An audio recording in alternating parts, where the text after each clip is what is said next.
ওইভাবে নামাজ পড়ো যেই নামাজের মধ্যে আছে মনোযোগ, ওই নামাজ পড়ো যেই নামাজের মধ্যে আছে ভয়।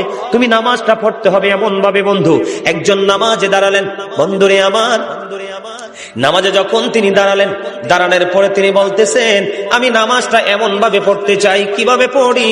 কই আমি নামাজটা এমন ভাবে পড়ি, যখন আমি নামাজে দাঁড়াই আমার কাছে মনে হয় আমি ফুলচেরাতের পোলের উপর দাঁড়িয়েছি। একটু যদি নড়বড় হয় আমি জাহান্নামে নিক্ষিপ্ত হব। তার মানে হলো আমি এতটাই মনোযোগের সাথে নামাজ পড়েছি যেন আমার নামাজটা বিন্দু পরিমাণ কোনো আংশিক ভাবে যেন অগ্রহণযোগ্য বলে আল্লাহর কাছে গৃহীত না হয়। তিনি বলতেছেন আমার কাছে মনে হয় রে এটা আমার জীবনের শেষ নামাজ।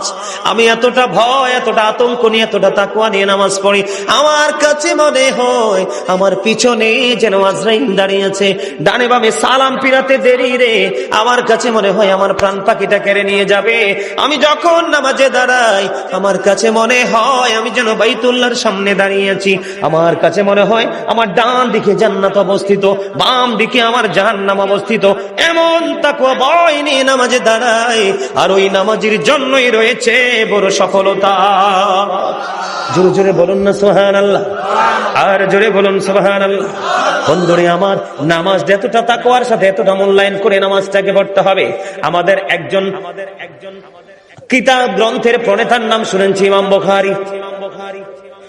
যিনি বুখারী শরীফ রচনা করেছেন, ইমাম বুখারীর নাম শুনছেন নিশ্চয় সবাই।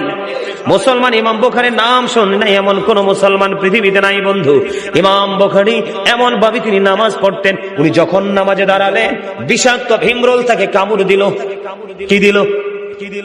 বিষাক্ত ভীমরোল পোকা তাকে কামড় দিল বন্ধু।